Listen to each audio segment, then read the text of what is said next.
Okay, in this example, we're told the probability of event C is 0.5, the probability of event D is 0.6, and we're also told the probability of C, given that D has occurred, is 0.3.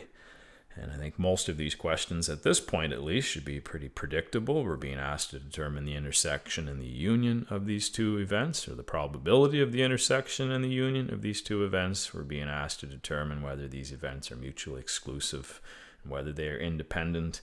And part E, which I think is the focal point for me at least, is we're being asked to determine the probability of D, given that C has occurred, which of course is a reversal of the given information and a very, very different expression. So I guess let's get some momentum happening, and we'll focus on part A, so the probability of C and D. Now remember, with an intersection, it doesn't matter what order you put those two letters in. And since we were told the probability of C given that D has occurred, well, that tells me I probably want to switch those letters, and I'm going to start with the intersection, I guess, this way. Figuring out the probability of D and C, start with the probability of D, and then multiply it by the probability of C given that D has occurred. And of course, there's two ways you can set that up, but I think this is the best fit.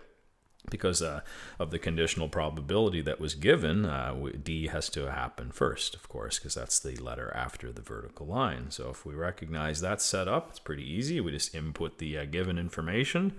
We know the probability of D is 0.6, and the probability of C, given that D has occurred, is 0.3, and that product, of course, is 0.18. So we know the probability of the intersection of these two events, whether we write that as C and D or D and C, is 18% or 0.18.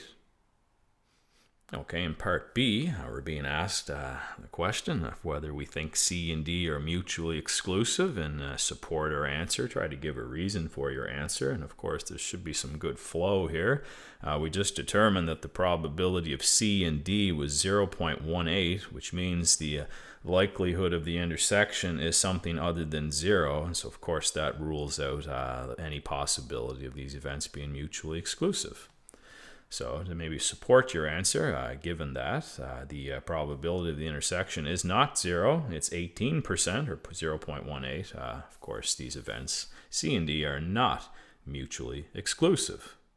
And part C, are C and D independent events? Give a reason for your answer. So once again, to be cautioned, please don't think mutually exclusive and independent means the same thing. They couldn't be farther from the truth. So remember, if events are mutually exclusive, they have the utmost dependence on one another. So as soon as you know that these are mutually exclusive events, you can conclude that C and D they must be dependent events. And if you want to maybe support your answer, maybe the most typical way would be to use our, I guess, definition of independence here. So if you have a pair of events that are independent, the probability of the intersection, the AND statement, should simply be the product, of course, of the two probabilities. And so that probability of the intersection will be the product of the two probabilities here. And here's our if and only if by conditional statement again. If and only if C and D are independent events. So of course, as soon as we chain those two probabilities together and multiply them, though that's obviously given information. So 0.5 times 0.6 is definitely not the intersection that we calculated already in part A. So that's evidence, of course, that we are dealing with very dependent events. So remember, with mutually exclusive events, always they have to be dependent events. Now, incidentally, there's also another, maybe a slicker way of showing that you have dependence here as well. And since we were given the probability of C, which was supposed to be 0.5, notice the other given information, probability of C after D has occurred, has changed. So of course that's also evidence that we have dependent events here as well. So either or, you can do the typical product of the two probabilities, and that's the definition of independent events, or you can just clue in that, well, the probability of C is no longer the probability of C since D has occurred. So of course that means there has to be some dependence between these two events. Okay, so for part D, we're going to look at the probability of the union of these two events. And of course, this is where I think our Venn diagram comes in handy here. as it usually does in probability. So since we know the overlap of these two events, the probability of that overlap is 18% or 0.18. We just have to subtract that number from the total probability of both events. So the probability of C is 0.5. So when we subtract 0.18 from that, of course, we'll get 0.32. And subtracting the 0.18 from the probability of D, 0.6, that'll give us a 0.42. So in the C only and the D only, I guess, regions of our Venn diagram.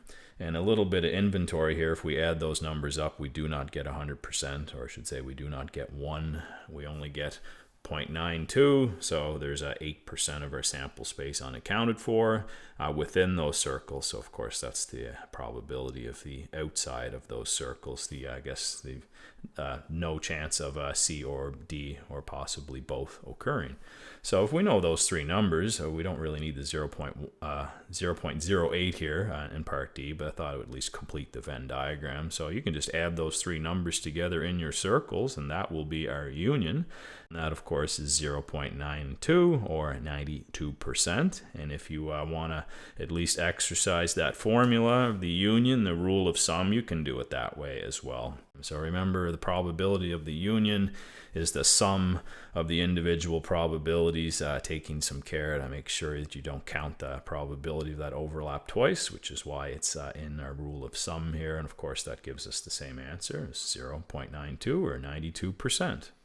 Okay, so finally, letter E, where we're being asked to determine the probability of event D given that C has occurred. And please don't make a rookie mistake in thinking that that's the same thing as the given information. That's not the same thing, of course, as the probability of C given that D has occurred. If you switch the letters in your conditional probability, well, those are very, very different expressions. I'm sure, hopefully, you are aware of that at this point. If not, just another caution. Switching the letters in your conditional probability, of course, requires you to do some math to determine this probability here for letter E. So let's rely on our Venn diagram, of course, just to get started before we look at using a formula to calculate this conditional probability. We were told that C occurs, so of course that's all we care about now in our Venn diagram. We focus on this blue circle of event C, and we can strike those other numbers, I guess, from our memory temporarily. And if we know C has occurred, then our sample space is now very restricted, and it drops down, of course, to 0.5, which is the total probability of event C. So your numerator is going to be the intersection now, because remember, we're looking for the probability of D occurring, and that has to be the 0.18 intersection probability, and our denominator is that restricted sample space now of 0.5. So if you look at your Venn and you take the intersection and you divide it by the sum of the two numbers in that circle, you will get your correct answer. Of course, that will be 0.18 divided by 0.5. You can check that on your calculator, but of course, to round out this video here, we're going to get you used to dealing with, I guess, conditional probability formulas. So if we're looking for the probability that D occurs, given that C has already happened, then of course we have to set up an AND statement or an intersection of those two events this time.